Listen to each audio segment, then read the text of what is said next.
Hello, Marshall Van Alstyne, professor in the business school. And I'm going to talk more about misinformation broadly, not just healthcare, because I think we have a deep, deep social problem.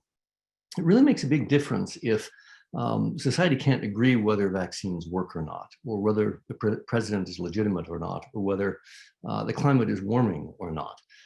So part of what I want to do is to cover all of the different questions that are below or things one can answer. But in 5 minutes, I'd like to focus on what is the problem really, and whether can we hold platforms accountable for them? Because there are 500 million messages at least per day. How would we reconcile that? And the lies seem to travel faster, farther, deeper, and more broadly than truth in all categories of information. So what can we do about it?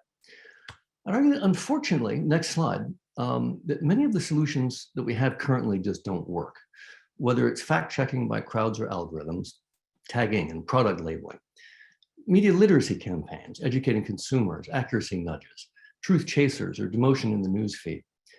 Almost all these suffer from one of four fundamental problems. One of these is a technological arms race. If you can train a filter to recognize fake news, and you can train another filter to avoid the recognition filter, so it's just a continuous arms race. Another is the problem of discrediting the rater. If they can lie about the content, well, they can surely lie about the people that are rating them. If they can convince their followers that it's not telling the truth, then that may not just matter. One of the deeper problems is that most of the solutions put the burden on the platform or on the recipient rather than the author. Who knows better whether the claims are false than the person that wrote those claims? And so I think the solutions need a different point of intervention. And the last, none of these solutions address the issue that fake news is easier to create than honest journalism. So how do we address that? I would also agree, I actually really liked the previous talk. We go to the next slide. I think we need a different definition of the problem.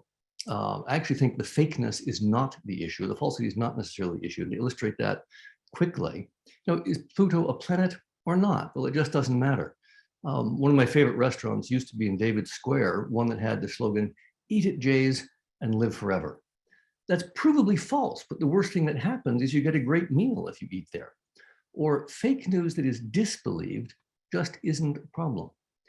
Flip that.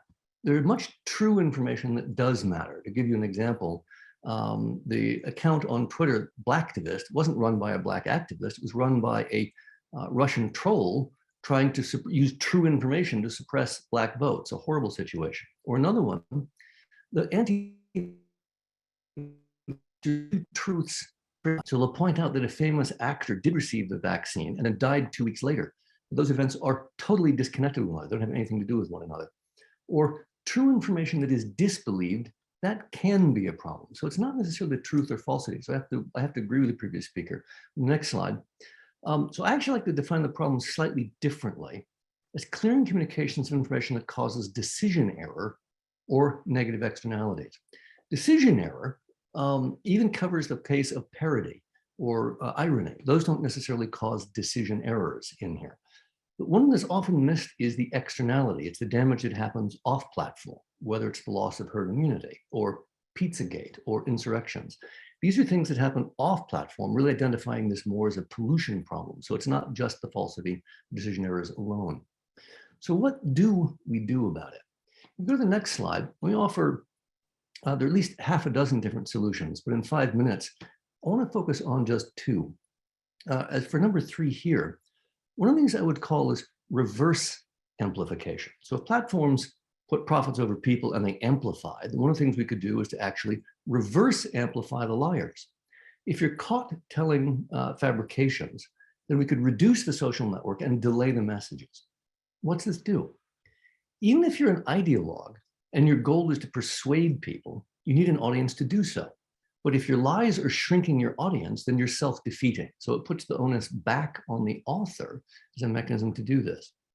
That reduces engagement, however, so the platforms are not necessarily motivated to do that. So how do we solve that? And how do we solve the problem of 500 million messages per day? Well, here we can modify Section 230 and we can use scale as an advantage. So what we do is recognize it as a pollution problem, and then we take statistical samples.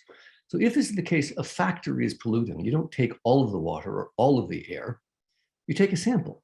A doctor checking your blood for cholesterol doesn't take all your blood. They take a statistical sample. The same thing can be done here, and we can use that as the mechanism for actually scaling it up. Facebook already reports on the amount of Russian activity or the amount of breast cancer misinformation, and we simply hold them to that property.